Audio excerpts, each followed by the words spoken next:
Hello. My name is Sion Good, and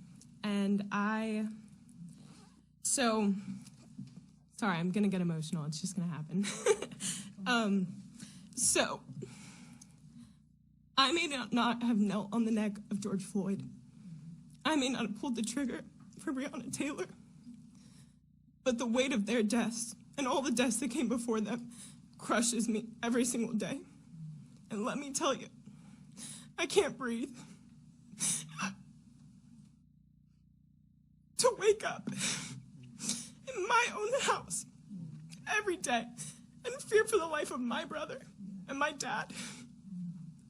I can't breathe. The fear crushes me. And it's nice of you to say that you guys are going to sit here and listen to us. But let me tell you, listening is not enough. You have to understand. And as much as I understand that where we are now is not an accident.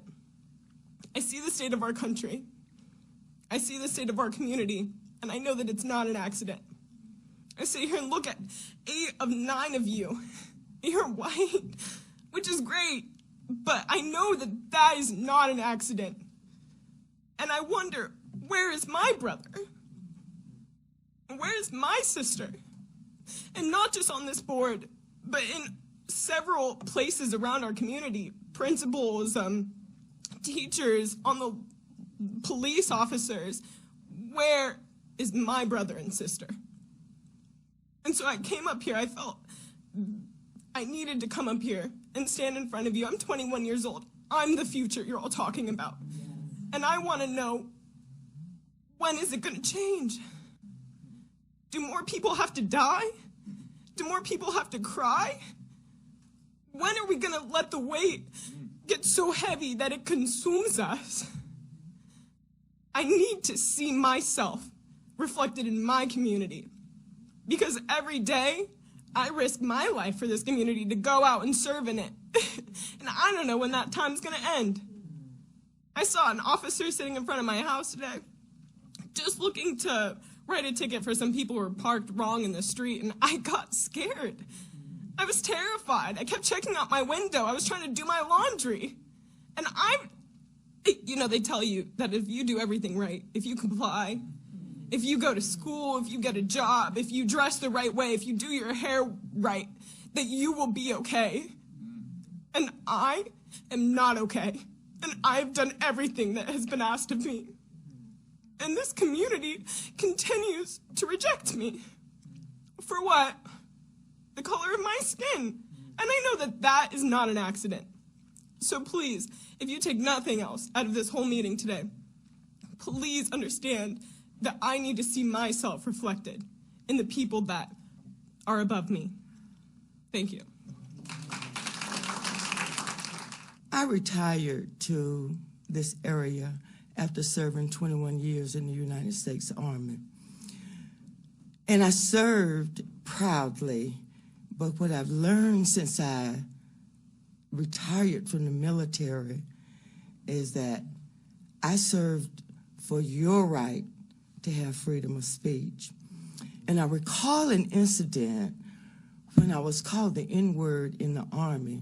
I was a court reporter in the Army, which is in the legal field. And when I went to my supervisor said, "So what? It's not illegal." But had I done something just as egregious, it would have gone a different way.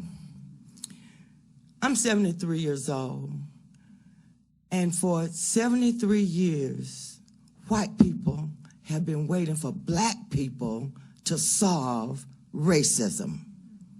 We can't solve racism. My entire time in the military, whenever there was a black issue, there's a black person in the front to try to solve it.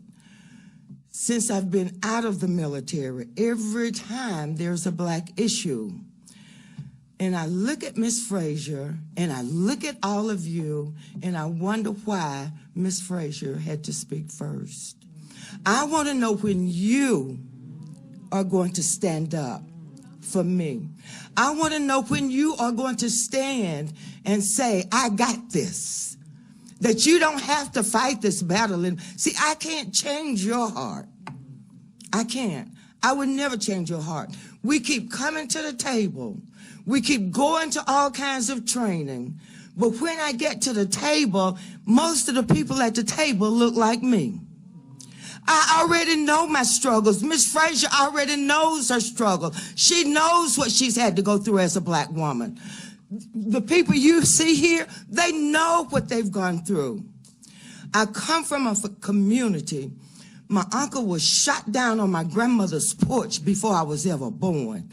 When the Watts riot started, and Leonard Deadweiler was shot and his head fell over into his wife's lap, she was my cousin. I grew up in a community where the KKK burned flags at will anytime they got ready. I grew up in a community where a white man could rape a woman, a black woman, where they would take a black woman to jail just to be raped, and we are still fighting this battle. When are you going to take the lead? We can't fix you. But the struggle goes on. Take your knee off my neck. And, I guess I'm just, based on other comments that I've heard tonight, I'm confused where the disconnect is between the Board of Supervisors and the rest of the community. Because I don't think you guys share the same opinion, the same mojo. I don't think we're on the same wavelength regarding the issues that are facing our community. Because I'm going to be honest, with the exception of Ms. Frazier, because she was my elementary school principal, I didn't know who any of you guys were. I don't think you guys are understanding what is happening in this community. I don't think you guys knew about the incident at Riverbend with the children wearing Confederate flags. I don't think you understand about the racial profiling that happens normally in Spotsylvania County. I don't think you guys understand the Spotsylvania Mall, how you have to always watch your back because the mall cops stereotype those of African American descent. And I thought when you guys originally when you guys were in your positions, you guys were voted in to make change. And so far, I mean, I've only been on this earth for 17 years, but so far in those 17 years, I've failed to see any change within the Spotsylvania community, because I've been here all my life. I've failed to see any change, honestly. And I don't understand, because this isn't the first time George Floyd happened. This isn't the first time Ahmaud Arbery happened. This isn't the first time Breonna Taylor happened. And I don't understand why it took up to this point for you to be in this position. I don't understand why this hasn't happened before. I don't understand why the community has to have come up to present this to you, and why you guys haven't come to the community. All I'm just asking is we need communication. You need to make a change, because that's why you guys got voted in. Thank you.